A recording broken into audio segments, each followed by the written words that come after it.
खुलुमबाय बेयो बड'लेण्ड इंखं टेलिभिजन दिनै 2025 मंगलबार खालि सानसेनि बरादखौ नोंथांमोननि खाथियाव लाबोदों आं सदानन्द दैमारिया।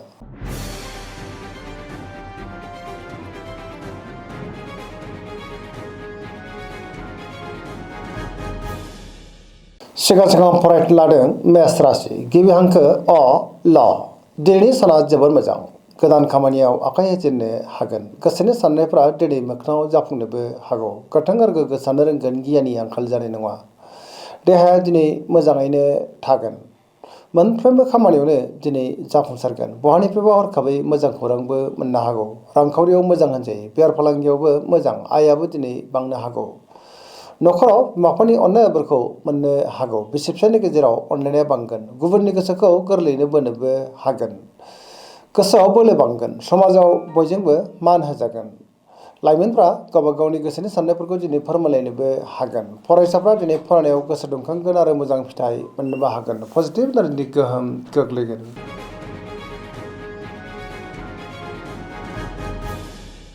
वृष राशि गिबि हांखो इ उ ब दिनैनि साना जोबोर मोजां गोसोआव गोथों आरो गोग्गो साननाय फैगोन गियाननि आंखाल जानाय नङा गावनि गोसोनि साननायखौ गुबुननो फोरमायनोबो हागोन सिगांनि बबेबा आद्रा खामानियाबो दिनै मावफुंजानो हागौ गोसोनि बोलोआ बांगोन समाजाव बयजोंबो मान होजागोन रांखावरियाव मोजां होनजायो बेफार फालांगियावबो जोबोर मोजां मुलाम्फा मोननोबो हागोन मोननो गोनांफोरखौबो दिनै मोननो हागोन नखराव बिसि फिसायनि गेजेराव अनलायनाय फैगोन बिदा फंबायनिफ्राय थोजासे हेफाजाबबो मोननो हागौ देहाया दिनै मोजाङैनो थागोन जायखि खामानि मावानो मोनफ्रोमबो खामानिखौनो दिनै गोरलैयैनो मावफुंनोबो हागोन गोसोनि साननायफ्रा मोगथाङाव जाफुंनोबो हागौ पजिटिभ एनार्जिनि गोहोम गोग्लैगोन।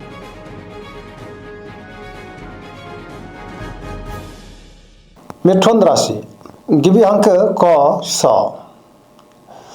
दिनैनि साना जोबोर मोजां गोसोखौ जोबोर गोजोननाय मोनगोन गुबुननि थाखाय दिनै गोबां मोजां खामानि मावनानै होनोबो हागोन पजिटिभ एनार्जिनि गोहोम गोग्लैगोन समाजाव लोगो लेवा बांनोबो हागौ गावनि गोसोनि साननायखौ दिनै गुबुननो फोरमायनोबो हागोन मोनफ्रोमबो बिथिङावनो जाफुंसारगोन गियाननि आंखाल जानाय नङा देहाया दिनै मोजाङैनो थागोन अब्लाबो नाथाय जानाय लोंनायाव सांग्रां जानांगोन रांखावरियाव मोजां होनजायो बेफार फालांगियावबो मोजां नखराव अननानै फैगोन गुबुनजों मोजां सोमोन्दो लाखिनोबो रोंगोन सोरबा लोगोनिफ्राय थोजासे हेफाजाब मोननोबो हागौ सिगांनि बबेबा आद्रा खामानिया मावफुंजानायाव गोसोआ दिनै जोबोर खुसि जागोन गुबुनजों मोजां सोमोन्दो लाखिनोबो हागोन बहाबा हान्थियोब्ला दिनै जोबोर मोजां आरो मोजाङैनो हान्थिनोबो हागोन।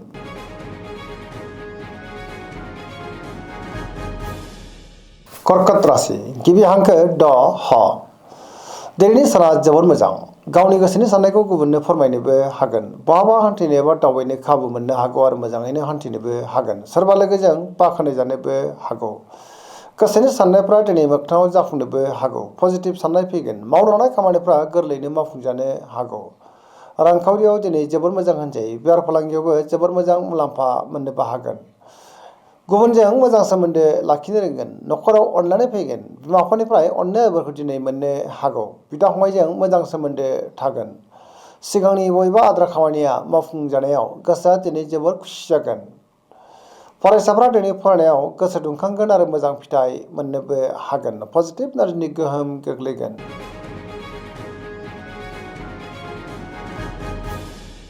सिंह राशि गिबि हांखो म थ दिनैनि साना मोजां आरो गाज्रिनि गेजेरजोंनो बाबेनलांनो हागौ गोसोनि साननायफ्रा देबोर नांनोबो हागौ गुबुननि थाखाय नाङा फाङा जेंनायाव गोग्लैनांनोबो हागौ मावनो लानाय खामानिफ्रा मावफुंजायोब्लाबो माबा नङा मोनसे गोरोन्थि जालांनोबो हागौ सोरबा लोगोनिफ्राय हेफाजाबबो लानांनो हागौ बहाबा हान्थिब्ला दिनै लामा सामायाव सांग्रां जानांगोन रांखावरियाव मोजां अब्लाबो नाथाय खरसाया बांनोबो हागौ बेफार फालांगियाव मोजां होनजायो गावनि गोसोनि साननायखौ गुबुननो फोरमायनोबो हागोन नखराव बिदा फंबायनिफ्राय हेफाजाबखौ मोननानै गोसोआ दिनै जोबोर खुसि जागोन देहाया दिनै मोजाङैनो थागोन बयजोंबो गोरोबनो रोंगोन लाइमोनफ्रा गावबा गावनि गोसोनि साननायखौ फोरमायलायनोबो हागोन पजिटिभ साननो रोंगोन।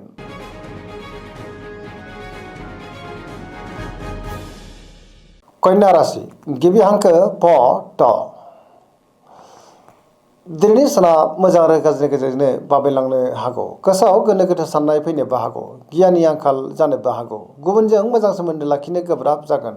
सोरजोंबा रायखोमा जानोबो हागौ। सुथुरनि गाज्रि नोजोर थानो हागौ। रांखावरियाव मोजां, अब्लाबो नाथाय खरसाया बांगोन। बेफार फालांगियाव मोजां होनजायो। देहाया दिनै बारा मोजां थानाय नङा। गोबां रोखोमनि देहायारि जेंनाजों मोगा मोगि जानांनोबो हागौ। जानाय लोंनायाव दिनै सांग्रां जानांगोन। न'खराव बिदा फंबायनिफ्राय हेफाजाबखौ मोननो हागौ।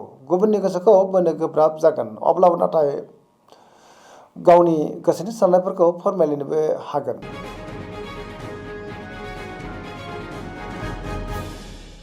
तुला राशि गिबि हांखो र ट। दिनैनि साना जोबोर मोजां।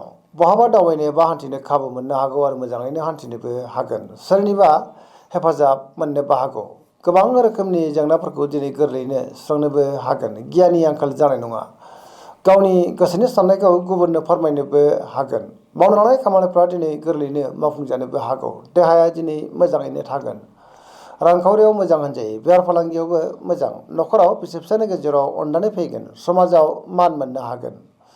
गुबुननि गोसोखौ गोरलैयैनो बोनोबो हागोन। लोगोफोरनिफ्राय दिनै थोजासे हेफाजाब मोननो हागौ। गोदान थांखि लानो रोंगोन। सेंग्रा सिख्लाफोरनि गोसोआ जोबोर खुसि जागोन। गावबा गावनि गोसोनि साननायखौ फोरमायलायनोबो हागोन। अब्लाबो नाथाय नेगेटिभ एनार्जिनि गोहोमबो गोग्लैनो हागौ। मोनफ्रोमबो बिथिङावनो दिनै सांग्रां जानांगोन।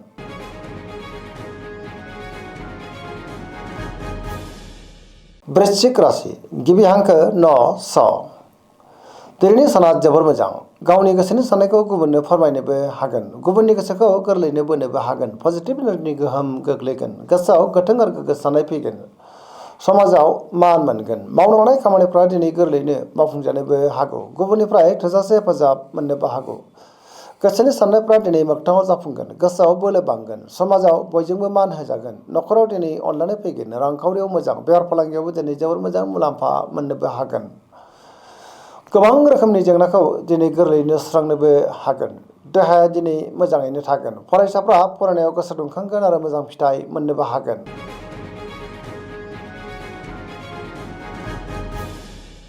धनु राशि गिबि हांखो ढ फ भ। दिनैनि साना जोबोर मोजां। गुबुननि गोसोखौ गोरलैयैनो बोनोबो हागोन। सुथुरखौ गोरलैयैनो फेजेननोबो हागोन। गोथों आरो गोग्गो साननो रोंगोन। गियाननि आंखाल जानाय नङा। मोनफ्रोमबो खामानिखौनो दिनै गोरलैयैनो मावफुंलांनो हागोन। सोरजोंबा बाख्नायजानोबो हागौ। लाइमोनफ्रा गावबा गावनि गोसोनि साननायखौ दिनै फोरमायलायनोबो हागोन। रांखावरियाव मोजां होनजायो। बेफार फालांगियावबो दिनै जोबोर मोजां मुलाम्फा मोनगोन। गुबुननि गोसोखौ गोरलैयैनो बोनोबो हागोन। बहानिफ्रायबा हरखाबै मोजां खौरांबो फैनो हागौ आरो पजिटिभ एनार्जिनि गोहोम गोग्लैगोन।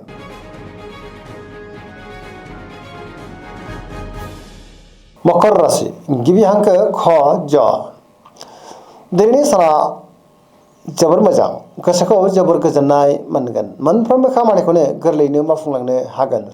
सुथुरखौ गोरलैयैनो फेजेननोबो हागोन। गोसोनि साननायफ्रा मोगथाङाव जाफुंनोबो हागौ। रांखावरियाव मोजां होनजायो। बेफार फालांगियावबो दिनै जोबोर मोजां मुलाम्फा मोनगोन।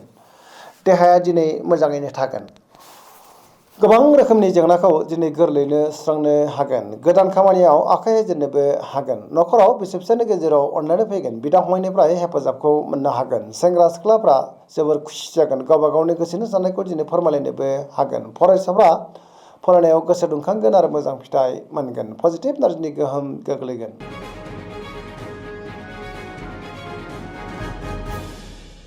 कुम्भ राशि गिबि हांखो ग स। दिनैनि साना बारा मोजां नङा। गोसोआव गोनो गोथो साननाय फैगोन। सुथुरनि गाज्रि नोजोर थानोबो हागौ। मोनफ्रोमबो बिथिङावनो दिनै सांग्रां जानांगोन। सोरजोंबा एना एनि एबा नांलाय खमलायबो जानो हागौ। गोसोखौ हमथानाया मोजां। गावनि गोसोनि साननायफोरखौ गुबुननो फोरमायनो गोब्राब जागोन। मावनो लानाय खामानिफ्रा माबा नङा माबा मोनसे हेंथा फैनोबो हागौ। समाजाव मान हानि जानांनोबो हागौ। गोबां मुंदांखा सुबुंजों लोगो मोनज्लायगोन। रांखावरियाव मोजां। बेफार फालांगियावबो मोजां होनजायो। देहाया दिनै मोजाङैनो थागोन। अब्लाबो नाथाय जानाय लोंनायाव सांग्रां जानांगोन। बिमा बिफानि अननाय बोरखौ दिनै मोननो हागौ। अब्लाबो नाथाय नेगेटिभ एनार्जिनि गोहोम गोग्लैनोबो हागौ। मोनफ्रोमबो बिथिङावनो सांग्रां जानाया गाहाम।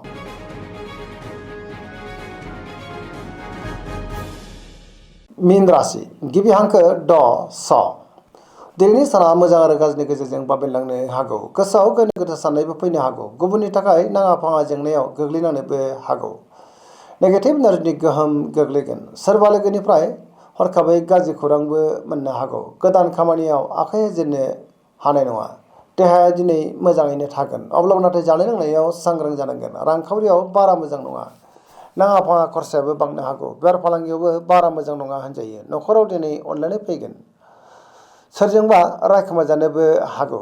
लाइमोनफ्रा गावबा गावनि गोसोनि साननायखौ दिनै फोरमायलायनो गोब्राब जागोन आरो गोसोआ दिनै जोबोर आला खालाबो जानो हागौ। लोगोसे नेगेटिभ एनार्जिनि गोहोमबो गोग्लैनो हागौ। दिनैनि राशि फरायनाया एसेनोसै। जोबनायाव बेखौनो खावलायो जाहाथे नोंथांमोना सानफ्रामबो जोंनि बे बड'लेण्ड इंखं टेलिभिजनखौ नायबाय थायो आरो साबस्क्राइब खालामो, लोगोसे लाइक खालामो आरो शेयार खालामो। एसेनोसै, गोजोन्थों।